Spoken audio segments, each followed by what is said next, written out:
नमस्कार विद्यार्थी मित्रों, आज हम कक्षा 8 में इकाई 2 ईदगाह इस पाठ के कुछ अन्य अभ्यास के प्रश्नों को पढ़ेंगे और समझेंगे। ईदगाह पाठ में हमने हामिद और अमीना के विषय में पढ़ा था कि हामिद एक छोटा सा लड़का है जो अपनी दादी अमीना के पास रहता है। बड़े बुझे मन से वह उसे ईद के मेले में भेजती है। उनके पास पैसों की कमी थी। अपनी खुशियों को छोड़कर वह अपनी दादी के लिए एक लोहे का चिमटा खरीद कर लाता है। दादी का स्नेह और भी बढ़ जाता है उस बच्चे के अपने प्रति लगाव को देखकर। तो ऐसे ही कुछ मार्मिक दृश्यों का इसमें चित्रण किया गया था। यहाँ पर पहला प्रश्न है, निम्नलिखित विकल्प में से सही विकल्प चुनकर लिखिए। पहला प्रश्न है, हामिद के पिता की मृत्यु कैसे हुई? ए. मलेरिया से, बी. चेचक से, सी. पोलियो से या डी. हैजे से। तो इसके उत्तर में हम लिखेंगे हैजे से। दूसरा है, नूरे ने मेले में क्या खरीदा? ए. भिश्ती, बी. वकील, सी. सैनिक या डी. राजा। तो नूरे ने मेले में वकील खरीदा। तीसरा प्रश्न है, रमजान ईद के दिन मुसलमान लोग कहाँ जाते हैं? ईद मैदान, ईद घर, ईदगाह या ईद बाग। तो रमजान में ईद के दिन मुसलमान लोग ईदगाह जाते हैं। प्रश्न 4 है, रमज़ान के किस दिन बाद ईद मनाई जाती है? 20 दिन, 25 दिन, 28 दिन या 30 दिन बाद। तो इसके उत्तर में रमज़ान के 30 दिन बाद ईद मनाई जाती है। प्रश्न 2 हमें पूछ रहा है, रिक्त स्थानों की पूर्ति कीजिए। यहाँ पर पहला वाक्य है, ईदगाह से लौटते हुए रिक्त स्थान हो जाएगी। तो क्या हो जाएगी? दोपहर। तो रमज़ान ईदगाह से लौटते हुए दोपहर हो जाएगी। दूसरा है, खिलौनों के बाद रिक्त स्थान की दुकानें आती हैं। तो खिलौनों के बाद किसकी दुकानें आई थीं? मिठाइयों की। तो इसके उत्तर में हम लिखेंगे कि खिलौनों के बाद मिठाइयों की दुकानें आती हैं। तीसरा है, हामिद रिक्त स्थान की दुकान पर रुक जाता है। तो किसकी दुकान पर रुकता है? लोहे की दुकान पर रुक जाता है। तो हामिद लोहे की दुकान पर रुक जाता है। चौथा है, बुढ़िया का क्रोध तुरंत रिक्त स्थान में बदल गया। तो बुढ़िया का क्रोध किस में बदला? स्नेह में। तो बुढ़िया का क्रोध तुरंत स्नेह में बदल गया। प्रश्न 3 हमें कह रहा है, निम्नलिखित प्रश्नों के उत्तर एक एक वाक्य में लिखिए। महमूद और मोहसिन इन्होंने कौन कौन से खिलौने खरीदे? तो इसके उत्तर में हम लिखेंगे कि महमूद ने खाकी वर्दी और लाल पगड़ी वाला सिपाही और मोहसिन ने झुकी हुई कमर पर मशक रखे हुए एक भिश्ती खरीदा। दूसरा प्रश्न है, चिमटे का दाम सुनकर हामिद का दिल क्यों बैठ गया? तो इसके उत्तर में हम लिखेंगे कि चिमटे का दाम सुनकर हामिद का दिल बैठ गया क्योंकि उसके पास केवल 3 पैसे ही थे।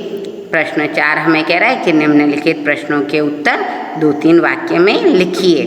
तो पहला प्रश्न है, हामिद चरखी पर क्यों नहीं बैठा? ईद के मेले में जब हामिद गया था तो सभी दोस्त झूला झूलने में लगे थे, तो वह चरखी पर क्यों नहीं बैठा? तो उसके उत्तर में हम लिखेंगे कि हामिद जरा सा चक्कर खाने के लिए अपने पास के 3 पैसों में से एक भी पैसा खर्च नहीं करना चाहता था। इस प्रकार पैसों की कमी के कारण हामिद चरखी पर नहीं बैठा। यानी वह पैसों के महत्व को समझता था। पैसों की बर्बादी से वह उसकी कीमत को समझ सकता था, इसलिए उसने पैसे बर्बाद करने की जगह चरखी पर ना बैठने का निश्चय किया। अगला प्रश्न हमें कह रहा है, हामिद ज़्यादा मिठाइयाँ खाना उचित क्यों नहीं मानता? तो इसके उत्तर में हम लिख सकते हैं कि हामिद के अनुसार ज़्यादा मिठाइयाँ खाना उचित नहीं है क्योंकि इससे मुंह सड़ता है, फोड़े फुंसियाँ निकलती हैं। इसके अलावा ज़बान भी चटोरी हो जाती है और जब ज़बान चटोरी हो गई तो फिर पैसे चुराने की भी आदत पड़ जाती है और जब पैसे चुराने की आदत पड़ जाती है तो इससे हमें मार भी खानी पड़ सकती है। तो इसलिए हामिद ज़्यादा मिठाइयाँ खाना उचित नहीं मानता। प्रश्न 5 हमें कह रहा है, निम्नलिखित प्रश्नों का उत्तर सविस्तार लिखिए। सविस्तार यानी उत्तर का वर्णन करना है। पहला, ईदगाह के मार्ग का वर्णन कीजिए। तो इसके उत्तर में हम लिखेंगे कि गांव से निकलकर लोग ईदगाह की ओर जा रहे थे।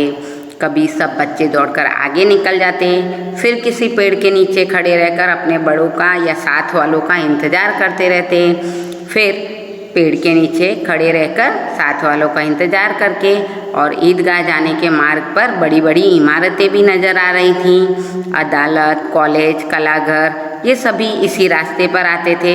हलवाइयों की दुकानें भी खूब सजी हुई थीं। एक एक दुकान पर ढेरों ढेरों मिठाइयाँ भी दिखाई दे रही थी। दूसरा प्रश्न है, बूढ़ी अमीना ईद को क्यों कोस रही थी? तो बूढ़ी अमीना बहुत ही ज़्यादा दुखी थी। एक ही वर्ष में उसका जवान बेटा और उसकी बहू दोनों चल बसे थे। अब सिर्फ छोटा पोता हामिद ही बचा था। हामिद के पास ना तो जूते थे, ना कोई ढंग के कपड़े थे। यहाँ तक कि ईद के दिन भी अमीना के घर अनाज का दाना नहीं था। धन के नाम पर उसके पास केवल 5 पैसे और हामिद के पास केवल 3 पैसे ही थे, और इसी कारण अमीना ईद के दिन भी निराशा में डूबी हुई थी और ईद को कोस रही थी, क्योंकि वह जानती थी कि उसके पास पैसे नहीं हैं। वह किस प्रकार से अपने बच्चे को ईद के मैदान में यानी ईद के मेले में जाने दे सकेगी। अगला प्रश्न है, शब्द समूह के लिए एक शब्द लिखिए। यहाँ पर कुछ शब्दों का समूह दिया गया है, उनके लिए एक शब्द क्या है?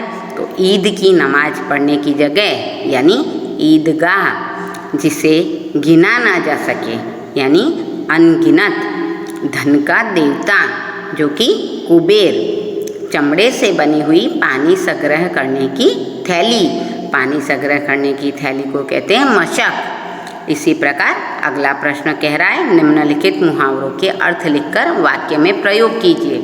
पहला है दिल बैठ जाना यानी निराश होना। तो साड़ी की कीमत सुनकर राधा का दिल बैठ गया। दूसरा है बेड़ा पार लगाना यानी संकट से बचाना।